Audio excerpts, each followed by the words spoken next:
Is the Quran historically reliable?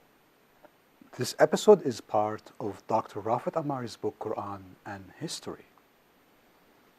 This is Daniel Amari from the Religion Research Institute. This episode is about Thamud in the Quran.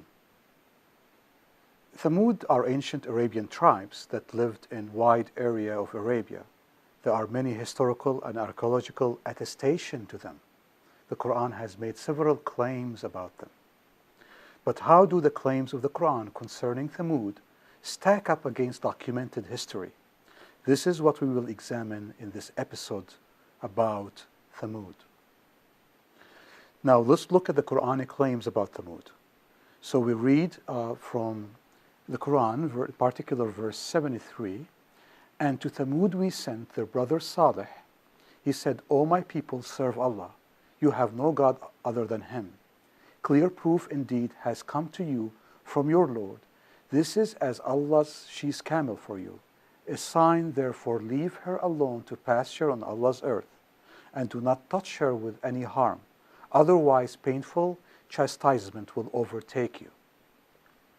And we continue Surah 74. "And remember when He made you successors after Ad, and settled you in the land. You make mansions on its plains, and hew out houses in the mountains. Remember therefore Allah's benefit, and do not act corruptly in the land, making mischief." So let's analyze the verses that we have read. According to the Quran, Thamud is the third generation after Noah. Ad is the second generation, and Thamud is the third generation. The Quran uses the word qarn, which means century. In Surah 23:31, a generation in the Quran can be interpreted as century. The Quran intended to say that the Thamud were the third generation or the third century after Noah.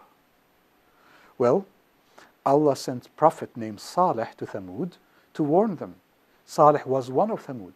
The Quran dates Salih as ancient as 6000 BC. Now we continue to read about Thamud in the Quran. Now Surah 11, verses 67 and 68. "And the cry overtook those who were unjust, so they became motionless bodies in their abodes, as though they had never dwelt in them. Now surely did Thamud disbelieve in the Lord. More surely Thamud is utterly gone in extent." Analysis: Thamud were completely exterminated by the mythical cry. Thamud is utterly gone and extinct. Now we continue to read from Surah 15, but this time verses 80 to 83.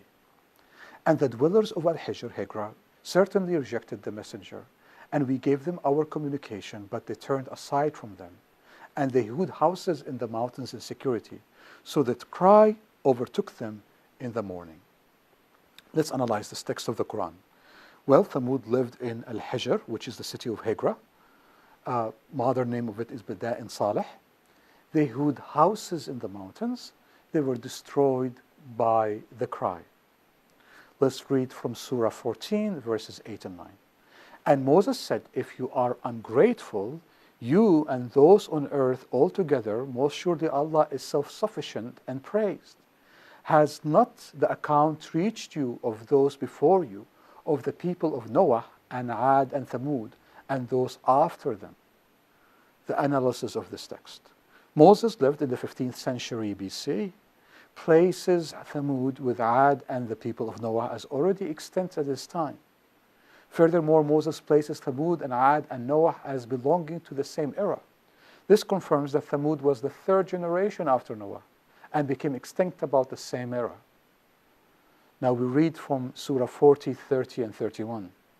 "And he who believed said, O my people, surely I fear for you the like of what befell the parties, the like of what befell the people of Noah, Ad, and Thamud, and those after them." Now, here's the analysis of this text. A believer from the house of Pharaoh defended Moses when Pharaoh wanted to kill him, and warned him that the fate of the people of Noah and Ad and Thamud, how they were exterminated for not believing. This confirms that Thamud was exterminated in the era of Noah as the third generation after Noah. Let's summarize all of this information. So, first, Thamud was the third generation after Noah, therefore as ancient as 6000 BC. Second, Allah sent to it a Thamudic prophet called Salih, but Thamud did not listen and was utterly destroyed in that era. Third, ancient Egyptians and Moses knew about Thamud and the destruction of Thamud. And then, Thamud lived in Al-Hijr, Hijra, Mada'in Salih, and they hid their houses in the mountains of Hijra.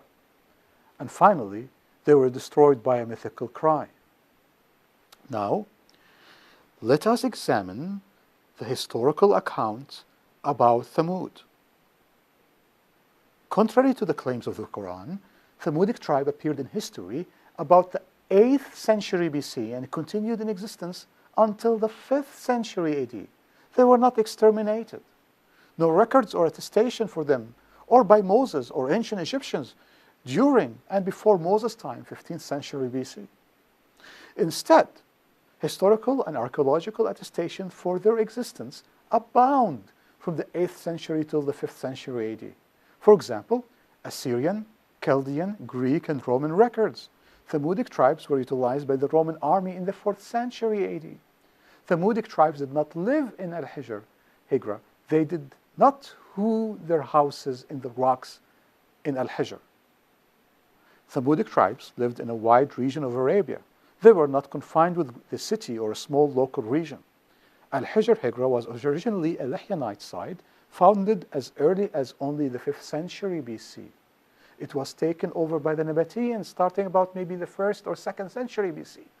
The Nabateans were the ones who hewed their houses or homes in the rocks and mountains, not the Thamudic tribes. There is not archaeological or historical attestation for an ancient monotheistic prophet dated as old as 6000 BC named Salih and his mythical she-camel mentioned in the Quran, and the mythical cry that suddenly destroyed and utterly exterminated a whole major nation, not even in Thamudic records. Salih is a late Arabic name, not fit for Noah era. Instead, the name Salih can be found in later Arabic periods, but not before the Christians' era. F.V. Winnett and W. A. Reed, famous scholars for the history of North Arabians, believe that Salih was a Christian who preached in North Arabia around Al-Hijr after the collapse of the Nabateans' domain. Let's talk right now about the sources of the Quran. Where did the myths of the Quran come from? Muhammad took multiple elements and mixed them together as one story in the Quran. First, he took distinct Jahiliyyah report he heard from his contemporaries about Thamud, Salih who lived in the 6th century AD, Al-Hijr, a Nabatean city. Then mixed them with the biblical story he heard about Noah, the flood, Moses, and the pharaohs. Then he introduced a well-known Arabian pagan and Zoroastrianistic mythology about a mythical cry that destroys nations. And about the she-camel, the Quran claims it is a miracle. In the Hadith, Muhammad elaborated about that miracle. The she-camel came out of a rock. This myth was recited before the Quran by a poet, Umayyah bin Abi Salt. Umayyah associated the she-camel miracle with Thamud. Then Muhammad placed the newly mixed story in the city of Al-Hijr, Hijra, as early as 6000 BC. That is what we find in the Quran. This is Daniel Amari from the Religion Research Institute.